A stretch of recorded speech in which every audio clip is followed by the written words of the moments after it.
ራሱን የሀገር መከላከያ ብሎ የሚጠራው ዘር አጥፊ የብልጽግና ቡድን በደረሰባቸው ቦታዎች ሁሉ ታሪክ የማይረሳቸው ዘግናኝ በደሎችን ይፈጽማል።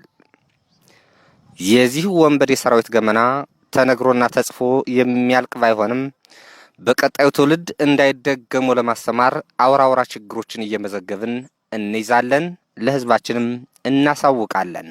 በንጹሃን ላይ የሚፈጸም የዘፈቀደ እስርና ግድያ፣ ዝርፊያ፣ ውድመት ወዘተ የስርዓቱ የዘወትር ተግባርና መገለጫ ስለሆነ ለብዙዎቻችን እንግዳ ስሜት የሚፈጥር አይደለም። ከሞቱ አሟሟቱ እንዲሉ ከገዳይነታቸው በላይ አገዳደላቸው ለዓይንና ለጆሮ ቀርቶ ለሰማይና ለምድር የሚከብድ ነው። የአማራ ፋኖ ብሔራዊ ኃይልና የብልጽግና ቡድን ባደረጉት ጦርነት ዓለም አቀፍ የጦር ሕግን በማክበር በኩል የፋኖ ኃይል የተሻለ መሆኑ ሲረጋገጥ፣ የብልጽግና ሰራዊት በበኩሉ ቆዳ ገፎ በመግደል፣ ጡት ቆርጦ በመግደል፣ ብልት ቆርጦ በመግደል፣ ምላስ ቆርጦ በመግደልና አንዳንድ ጊዜም በመብላት እጅ እግርና አንገት እንደ ጌሾ በመከትከት ካህናትንና መነኮሳትን በመግደል በአጠቃላይ የአእምሮ ህሙማንን ጨምሮ በማንኛውም አማራ ላይ ዘግናኝ ጭፍጨፋ በማድረግ ጸረ ህዝብነቱን አሳይቷል። 33ኛ ክፍለ ጦር በሚያስተዳድራት ቋሪት ወረዳ በዘር አጥፊው የብልጽግና ወንበዴ ሰራዊት ከፍተኛውን በደል ካስተናገዱት አካባቢዎች አንዷ ናት። በአረመኔው ቡድን በአካባቢው የተፈጸሙ አረመናዊ በደሎችን ካሁን በፊት ለማሳወቅ ሞክረናል። በቅርቡ በብር አዳማ አካባቢ ከ2 ወራት በላይ ሰፍሮ የቆየው ይህ ዘር አጥፊና መዝባሪ ቡድን ካሁን በፊት እንዳደረገው ሁሉ የተለመደውን ብድናውን ሲፈጽም ቆይቶ በ33ኛ ክፍለ ጦር ከበባ ሲደረግበት ከአካባቢው በሌሊት ወጥቷል።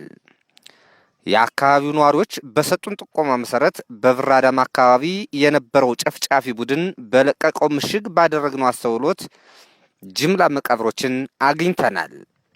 ጅምላ መቃብሩ ከመንገድ የታፈኑና በሰራዊት ውስጥ የነበሩ አማራዎች መሆናቸውን መረጃ ደርሶናል። በዚህ አካባቢ በርካታ አማራዎች ልዩ ልዩ የወንጀል ታርጋ ተለጥፎላቸው ተሰውተው በጅምላ መቀበራቸውን አረጋግጠናል። በፈንገጣ ጨጎዴ ቀበሌና በብር አዳማ ታዳጊ ከተማ በመግባት ትምህርት ቤቶችን፣ ጤና ጣቢያውን፣ የቀበሌ ቢሮዎችን፣ የግብርና ተቋማትን ወዘተ ዘርፈዋል፣ አውድመዋል። አካባቢውና ተቋሙንም ሰነድ አልባ አድርገዋል።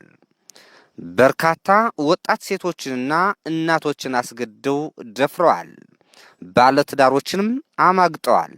በእርግጥ በ2016 ዓ.ም በገበዘ ማርያም ከተማ የነበረው የብልጽግና ሰራዊት አንዲት የአእምሮ በሽተኛ ለ6 ደፍሮ አባት አልባ ልጅ ወልዷል። ይህ ሁሉ የጥፋት ተልዕኮ ክልሉን ለማጎሳቆል ታቅዶ የተከናወነ ነው። በክልሉ ላይ የታቀደ የተስፋ ቆራጩ ብልጽግና የጥፋት ተልዕኮ ባይሆን ለመንግስት ተቋማትና ለተሽከርካሪዎች ልዩ ጥበቃ ሲያደርግ በታየ ነበር።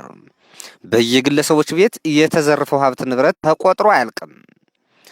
ጥሬ ገንዘብ፣ አልባሳት፣ ጨው፣ በርበሬ፣ ቅቤ፣ ወተት፣ ዱቄት፣ የእንጀራ እህል፣ የጣት ቀለበት፣ ዶሮ ወዘተ ዘርፈዋል፣ አበላሽተዋል፣ አቃጥለዋል። ያልተሰበሰበ ሰብልም አውድመዋል። ስንቱ የጥፋት ተልዕኮ ተነግሮ ያልቃል። በብር አዳማ ቅዱስ ገብርኤል ቤተክርስቲያን ዙሪያ ምሽግ ሰርቶ ካህናትና ምዕመናን በነጻነት ወደ ቤተ እምነታቸው እንዳይሄዱ ከልክሏል። በዚሁ አካባቢ የሚገኘውን ጨጎዴ ሐና የቅኔ ምስክር ጉባኤ ቤት ምሽግ በማድረግ የአብነት ተማሪዎችን በትኗል። ህንፃ ጉባኤውን አፍርሷል። በጉባኤ ቤቱ አጥር ግቢም ኢሰብአዊ ግድያ ፈጽሟል። በብር አዳማ ታዳጊ ከተማ ስራ ፈጥሮ የሚንቀሳቀሱ ወጣቶችንም ዘርፏል፣ አፈናቅሏል፣ ገድሏል። የማይቻል ህመም የለም። አርሶ አደሮቻችን ይህንን ሁሉ ህመም ችለው በእሳት እየተፈተኑ ዛሬ ድረስ አብረውን አሉ። እንግዲህ በዚህ አካባቢ ያው እንደሚታወቀው ለረጅም ጊዜ ጠላት ይኖርበታል እና ሲኖር በጣም እጅግ በጣም አስከፊ የሆነ ስራዎች እየተሰሩ ናቸው የነበረው። ከተቋም ተጀምሮ ሲከድ ተቋማትን አውድሟል። ጤና ጣቢያ፣ ትምህርት ቤት አውድሟል። የግለሰብ ሰብልም ሁሉ አውድሟል። ለምሳሌ በዚህ ትምህርት ቤቱ ላይ ስንገባ ትምህርት ቤቱ ላይ ወንበሮች ተፈላልጠው ማብሰያ ሆነዋል። ክላሶች ተሰባብረዋል። መስታወቶች የሉም። በውስጥ የነበሩ ቁሳዊ እቃዎችንም ዘርፏል። ይህን የመሰለ ጉዳት ነው ያደረሰበት ትምህርት ቤቱን። እንግዲህ አሁን ማየት ይቻላል። ሰነዶች በሙሉ ተበትነው ውጭ ላይ ይገኛሉ።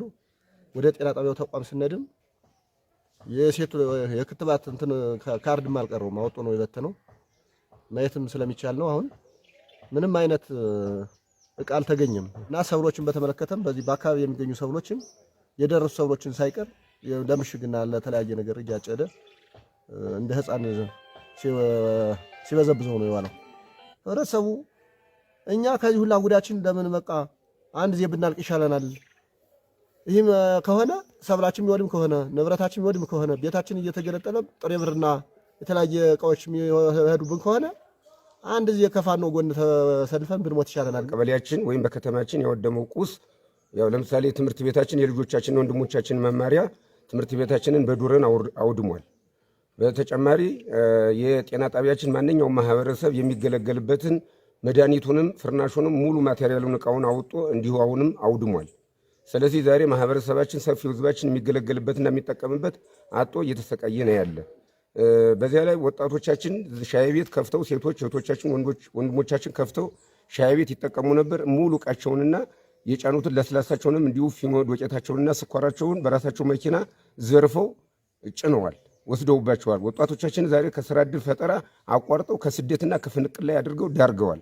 የሀገር መከላከያ ሰራዊት ነው ብሎ የሚመጣ በተለይ በአማራ ክልል ባለው ላይ ዘር ተኮር የሆነ እናቶቻችን ነፍሰ ጡር እናቶቻችን የሚያንከላችበትና ወልደው ማያሳድጉበት እንደሻቸው ማይኖሩበት ነፃነታቸውን እንዳያገኙ የሚያደርግበት ሁኔታ ተፈጥሯል። ስለዚህ የጤና ጣቢያ ወይም የትምህርት ቤታችን እሳር ነበረ። እሱንንም ጠቅላላ እየቆፈረ በሙሉ ልማት ላይ እንዳይውል ምሽግ አድርጓል። የአርሶ አደራችንን ሰብል በተደጋጋሚ በእንቡላሊ በከተማው ክልል ወይም በከተማው ዙሪያ ያለውን በሙሉ አሁንም እየቆፈረና እንዳል በሙሉ እያስተኛ ምሽግ አድርጎ እየተጠቀመበት ይገኛል። አላስቀምጠን ወይም ደግሞ አላስሮረን እያሉ ስለሆነ ከፋኖ ጎን ተሰልፈን የነጻነት ትግል እስከሆነ ድረስ ነጻነታችን እንታገላለን። የሀገር መከላከያ ሰራዊት ነው ብሎ የመጣው በሰም የሚነግደው የእናቶቻችን ቅቤ ቅል እቤት የተወካው ጨውና እንዲሁም ሊጡ ሳይቀር እየዘረፈና እየደፋ ለምሳሌ ጨውን ከድፍድፉ እና ወይም ደግሞ ሊጡን ከጨው ቅቤውን ከጨው እያደረገ ዱቄቱን ደግሞ ወደ ድፍድፉ እያደረገ እያበላሽባቸው ወይም ደግሞ ኑሯቸውን እያቦሰቀለባቸው ሲገኝ እኛ የነጻነት ትግል የአማራ ትግል የነጻነት ትግል ስለሆነ በቃ ከፋኖ ኃይላችን ጋር ተሰልፈን የነጻነት ትግል ስለሆነ እንታገላለን። ድል ለአማራ ሕዝብ፣ ክብር ለሰማዕት ጀግኖቻችን።